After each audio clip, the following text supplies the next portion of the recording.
Week number 6 of the Iowa high school football season. I'm Matt Chinander, and I'm joined by Jason Miller for the Bearcast weekly game preview. This week, the Bears are taking the short trip over to Iowa City for a district game against the Regina Regals. We'll talk more about them in a couple minutes, but first, Jason, let's go back to last Friday in the Bears' tough 41-13 loss to Beckman. The Bears certainly had a bit of a spark and a chance to get back into that one at 27-13, but a few things happened, and the Blazers pulled away to arrive at 41-13. If you think about it like this, old school West Branch football and success, right? For years and years, and like 30 of them, West Branch ran the wing tee that Coach Peterson and Coach Rummels got from a coaching clinic in the late 80s in Nebraska. And the success of West Branch was predicated upon big physical offensive lines just wearing on defenses and running time off the clock and getting big chunks of yards on first down, second down, 4, 5, 6. And like Stephen Grace once brought up from his old junior high coach, Jeff Arp, 4 plus 4 plus 4 equals what, Matt? That's a first down. That's a first down. And the wing tee, when she's ran right, is a thing of beauty. Mm-hmm. And unfortunately for West Branch last week, Dyersville Beckman ran it like West Branch used to run, and they ran it very successfully. Got big plays from Isaac Berlagi, and also got short yardage plays from their fullback and their quarterback. And the clock was a factor, and one of the most amazing stats I've ever heard. 37 and a half minutes of time of possession to just 10 and a half for West Branch. That kind of tells a story. When the wing tea's cooking, she tastes good. It's really good. That's kind of something that you see, just kind of like smart, disciplined football that we've seen from MFL, we've seen from Dyke New Hartford, and now we see it from Beckman, and they certainly have the personnel to be able to do that and be successful with it. And yeah, like you said, they were Friday, and yeah, that time of possession thing. I mean, that's kind of interesting because West Branch did have a couple big strike and big plays and opportunities for big plays to have 2-3 play drives. Some of them they just couldn't quite put together. I mean, if they did, you could argue that the Bears could have been in that game. Right. But it just didn't work out that way. And yeah, hats off to Beckman for coming in with a great game plan that just kind of marched their way downfield. Nothing flashy, a couple flashes here and there, but just good, solid, fundamental physical football, and won that game. Yeah, and you throw in Dylan Raker. He's a baseball player, very good baseball player as well, their quarterback. He threw a couple deep balls. The one at the end of the first half was kind of a backbreaker of momentum for the Bears. But the throw he made in the third quarter to the back, going to his left, and he's a right-handed quarterback, to the northwest corner, threw it 39 yards on the fly, on the roll, on the money. You got to give the kid credit. That was a darn good football play. Yeah, he made plays when it mattered, and yeah, that's football. That's football. It really is.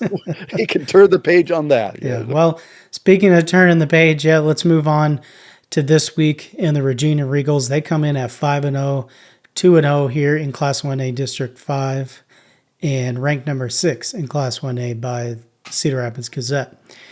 They have wins this season over West Liberty, Mid Prairie, Minneapolis, Durant, and Cascade.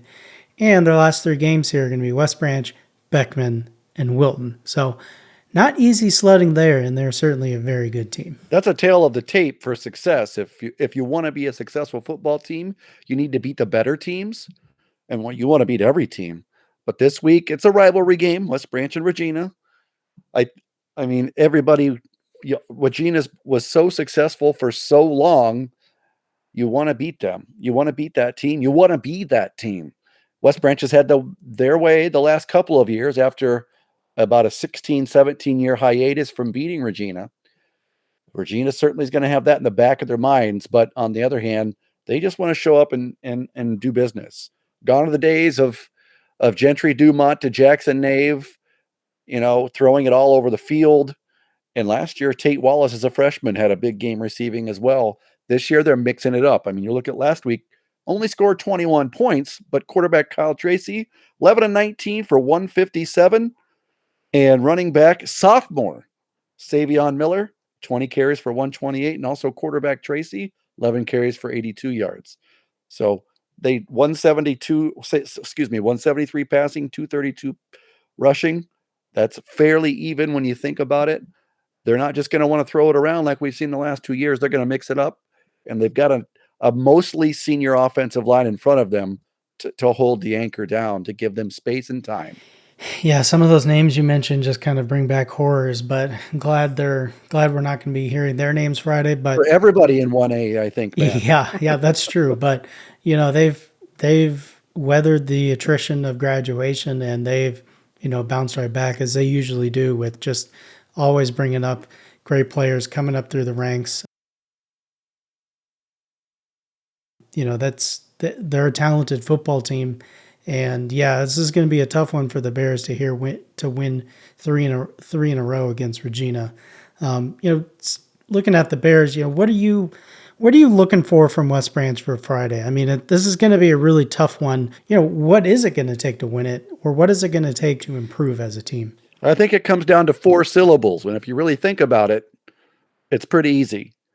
There's nothing flashy about it. You got to play smash, mouth, foot, ball. That's to borrow from a phrase from words we heard for years. And this is not a football team you're going to run all. You're not going to be quicker than. You're not a better athletically. Regina can match up with anyone in Class 1A. They have athletes. We're talking. I mean, we already brought up 2 guys. The quarterback and the running back, but we haven't even talked about other athletes. Like I said, Tate Wallace last year. He's a sophomore now. He's now 6'2", 225. He is their number 1 receiver, the number 1 target. That's not even bringing up a guy who's been around for 3 years on the varsity team, puts up yards rushing, receiving, returning, picks off passes, plays good defense, and Will Atchison. They've got some guys. And again, we talked about that beef. West Branch has to try and match it up front. Nothing fancy. Don't get into the game of it's West Branch, it's Regina. It's just the next team on the schedule. West Branch now is in that unenviable position of they have to find a win. To get into the postseason, they now have to find a win of their last 3 games. As we said at the end of the program last week, Matt, it's not don't go out and be world beaters. Go out and play football and just try to beat the team in front of you. And this week, that challenge, it's a big one. It's Regina. I think West Branch, scratch the surface, start over. Here we go. Let's play tough, hard-nosed, smash-mouth football and see where the chips fall. Yep, this is the time to do it. Kickoff is 7 p.m. Friday at Regina High School in Iowa City. If you can't make the short drive over from West Branch, we'll have you covered on the Bearcast with special guest John Hirschman this week joining you on the broadcast, Jason. Coach Hirschman brings obviously a wealth of football knowledge, a wealth of West Branch football experience. He knows these kids. He coached all of these kids last year, the year before. He knows them. He knows their heart. He knows their passion, and he knows a lot of what it's going to take on a Friday night football game under the lights to win it and just see the field to help describe it for the fans. Regina is also streaming the game live on their huddle, but it looks like it does require payment from what I can see. So if you're interested in that, there's a link to that on the schedule page on the West Branch Football website and in our game preview post. As always, the Bearcast is free thanks to our wonderful sponsors. We'll chat with you next week. Till then, go Bears. Go Bears.